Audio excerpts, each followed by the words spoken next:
Hello friends, அனைவருக்கும் வணக்கம். எல்லாம் நல்லா இருக்கீங்களா? ஃப்ரெண்ட்ஸ், ஒன்றும் இல்லை. நான் உங்களுக்கு இந்த சர்ச்சு வந்து அடிக்கடி கீழேருந்து எடுத்து நான் உங்களுக்கு போட்டிருக்கேன்.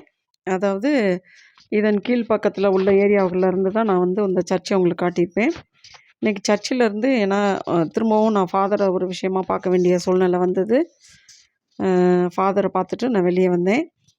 வெளியே வந்தப்போ பார்த்தா இங்கே பாருங்கள், வைகை டேம் தண்ணி எப்படி இருக்குது பாருங்கள். அந்த டேம் எவ்வளோ அழகாக தெரியுது பாருங்கள். பெரியகுளத்தோட காட்சி உங்களுக்கு நான் லாஸ்ட் வீடியோலையும் போட்டிருப்பேன். இன்றைக்கி வந்து கொஞ்சம் டைம் பகல்லையும் கிடச்சிச்சு. அதனால் வந்து இதுதான் இந்த சர்ச்சோட முன் தோற்றம். இது சர்ச்சோட உள்பக்கம். இதுதான் அந்த பீடம். அதாவது 2 பக்கம் இருக்கும். இந்த பீடத்துக்கு வலது பக்கமும் ஒரு பகுதி இருக்கும், இடது பக்கமும் ஒரு பகுதி இருக்கும். நாங்கள் சின்ன பிள்ளையிலேருந்து இந்த ஆலயத்துக்கு தான் வந்தோம். அப்புறம் இடையில தான் நிறையா பங்கு பேரவை பிரிச்சுட்டாங்க, அதனால் மாறி போயிட்டோம். அப்படியே வெளியே வந்து பார்த்தீங்கன்னாலும் பாருங்கள், எவ்வளோ அழகாக வந்து ஒரு காட்சின்னு பாருங்கள். இந்த இடத்துல வந்து பார்த்தோம்னா கொடைக்கானல் ஃபுல்லாகவே தெரியுது ஃப்ரெண்ட்ஸ்.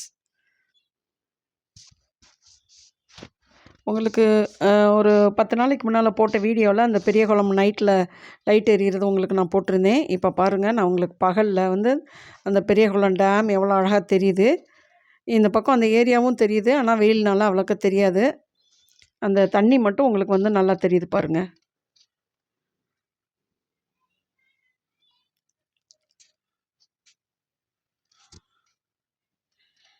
இதெல்லாம் கொடைக்கானல் இப்போது கொஞ்சம் ஃபாதருக்கு ஆல்ட்ரேஷன் பண்ணி வச்சுருக்காங்க ஃப்ரெண்ட்ஸ்.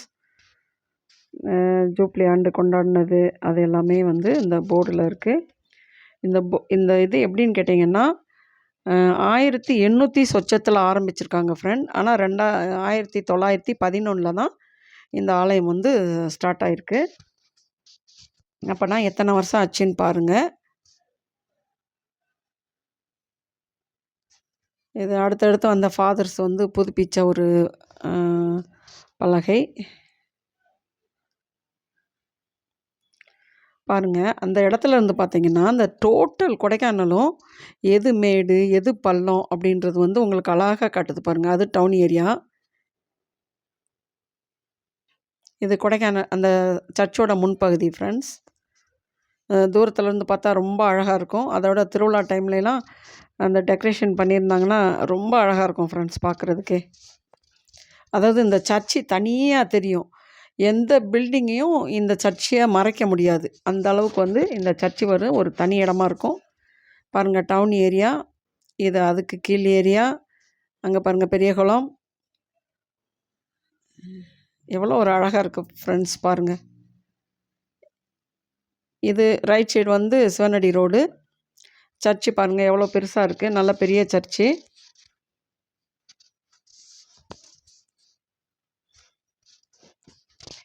கீழே பலகை தான் போட்டிருப்பாங்க. ஏன்னா நாங்கள் சின்ன பிள்ளையிலேருந்தே அந்த பலகை தான். நல்லாயிருக்கும் ஃப்ரெண்ட்ஸ். இந்த சர்ச்சுக்கு வர்றதுக்கு எங்களுக்கு அவ்வளோ ஆசையாக இருக்கும்.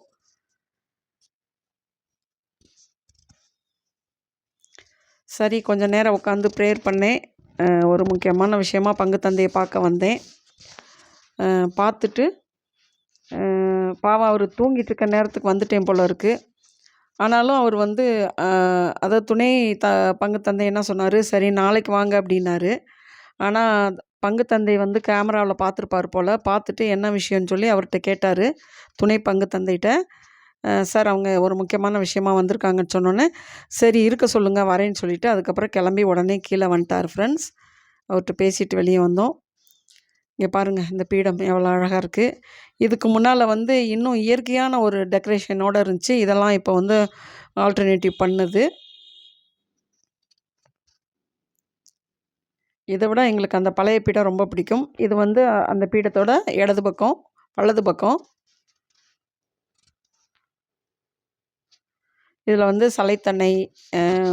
சலைத்தன்னையோட சுரூபம் இருக்கும். இதெல்லாம் இப்போ ஆல்டர்னேட்டிவ் பண்ணது தான் ஃப்ரெண்ட்ஸ். அப்போ நாங்கள் இருக்கும்போதெல்லாம் இல்லை. இது இப்போ கிட்டத்தட்ட ஒரு 10 இயர்ஸ் அந்த இதுக்குள்ளே தான் பண்ணியிருப்பாங்கன்னு நினைக்கிறேன். ஏன்னா நாங்கள் வேறு பங்குக்கு அடிக்கடி போகிறனால எங்களுக்கு இது வந்தாலும் அந்த முன்பக்கத்தோடு போயிடுவோம். அதனால் எங்களுக்கு அவ்வளோக்கா அது புரியலை. அதனால தான் இன்றைக்கி வந்து சரி உள்ளேயே வந்து யாரும் இல்லை, சரி உள்ளேயே வந்து நம்ம இதை எடுத்துகிட்டு போகலாம். இந்த ஆலயம் வந்து அவ்வளோ பிரசித்தி பெற்ற ஆலயம் ஃப்ரெண்ட்ஸ். எந்த ஏரியாவும் இந்த ஆலயத்துக்கிட்ட இருந்து பார்த்தாலே தெரியும். அந்த மாதிரி ஒரு அம்சமாக இருக்கும். ஆல்டர்னேட் பண்ணுறதுக்கு முன்னால் ஒரு ஏசப்பா சிலுவையில் இருப்பார். அதுக்கு பக்கத்தில் சமண சாண்டவருங்க இருப்பாங்க. இயற்கையாக அப்போ வரைஞ்ச ஒரு வரைவு வெள்ளைக்காரங்க காலத்தில் வரைஞ்ச ஒரு இயற்கை வந்து அவ்வளோ அழகாக வரைஞ்சிருப்பாங்க ஃப்ரெண்ட்ஸ். தூதர்களும் அதுக்கு மேலே ஆவியானவருடைய அந்த புறா அந்த மாதிரி இருக்கும். அவ்வளோ அழகாக இருக்கும் பார்க்குறதுக்கே. இது நான் கொஞ்சம் மேலே காட்டாமல் விட்டேன் ஃப்ரெண்ட்ஸ். இது திரு இறுதி ஆண்டவரோட சிலை. அதனால தான் முன்னால் உங்களுக்கு வந்து ஃப்ரண்டேஜில் கொடுத்துருப்பேன். திரும்பவும் பீடத்துக்கு வந்தேன். சரி அதாவது தீர்த்தம் கொஞ்சம் எடுத்து குடிச்சிட்டு போகலாம் அப்படின்ட்டு தீர்த்தம் ஒரு முழுங்கு தான் ஃப்ரெண்ட்ஸ் எடுத்தேன். ரொம்ப ஜில்லுன்னு இருந்துச்சு. சரி ஒரு அரை முழுங்க குடிச்சிட்டு சரி அப்படின்னு சொல்லிட்டு கிளம்பிட்டேன். ஏன்னா தீர்த்தம் கண்டிப்பாக குடிக்கணும் இல்லையா, அதனால் வந்தேன். ரொம்ப ஜில்லுன்னு இருக்கவும் ஒரு முழுங்கு மட்டும் குடித்தேன். இந்த இதில் பாருங்கள், அந்த சிலுவை பாதைக்குள்ளே அந்த சுருவங்கள் வந்து அங்கங்கே இருக்கும். சிலுவை பாதை இங்கே தான் நடக்கும். 12 ஸ்தலங்கள் இந்த இடத்துல தான் இருக்கும்.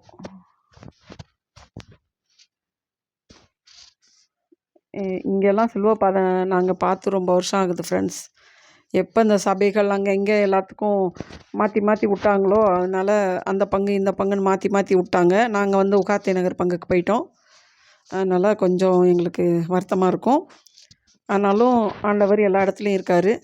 இது வந்து பாட்டு கிளாஸுக்கு மேலே உள்ள இடம். இது பாருங்கள், திரும்ப வெளியே வந்தேன். இதில் பாருங்கள், செண்பகனூர், சிட்டி வியூ, பிரகாசபுரம் வரைக்கும் தெரியும் பாருங்கள். இதுக்கு கீழே இருக்கிறது அண்ணா நகர், டர்னர்புரம், 7வது தெரு, அந்த மாதிரி கீழே ஃபுல்லாக ஒவ்வொரு தெருவும் அந்த ஹைவேயை ஒட்டி வரும். நான் கொஞ்சம் நேரம் இதில் போய் உட்காரலான்ட்டு சின்ன பிள்ளையில் வந்து இந்த இடத்துல தான் ஃப்ரெண்ட்ஸ் உட்காருவோம். பக்கத்தில் புல்லுமெத்து இருக்கும், அந்த புல்வெளியில் உட்காருவோம். இன்றைக்கி வந்து இது மேலே நின்று கொஞ்சம் நேரம் நின்னேன். அதுவே ஒரு திருப்தியாக இருந்துச்சு. பார்க்குறதுக்கு ஒரு இனிமையாக இருந்துச்சு. அங்கேருந்து பார்க்கும்போது பாருங்கள், எவ்வளோ ஒரு அழகாக தெரியும் கொடைக்கானல் அப்படின்னு. உண்மையிலே கொடைக்கானல் வந்து ஆண்டவர் கையில் ஒரு பாக்கியமான ஏரியான்னு சொல்லணும் ஃப்ரெண்ட்ஸ். எவ்வளோ அழகாக தெரியுது பாருங்கள் ஃப்ரெண்ட்ஸ். எப்படிப்பட்ட ஏரியா பாருங்கள் ஃப்ரெண்ட்ஸ். அந்த பிரகாசபுரம் வரைக்கும் அப்படியே தெரியும். எல்லாமே ஒன்றோட ஒன்று இருக்கிற மாதிரி தெரியும். ஆனால் இடையில ஒரு பெரிய விரிசல் இருக்கும். அது தெரியாமல் குழந்தை தெரசம்மா, இது டிவி டவரு, இந்த மேகங்களில் ஒட்டி இந்த மலைகள் தெரியும் போது பாருங்கள் எவ்வளோ ஒரு அழகாக இருக்கும். அந்த மலைகளுக்கு கீழே வீடு, மேகங்கள், மலைகள், மலைகளுக்கு பக்கத்தில் வீடு. அது எவ்வளோ ஒரு அழகாக இருக்கும் பாருங்கள் பார்க்குறதுக்கு.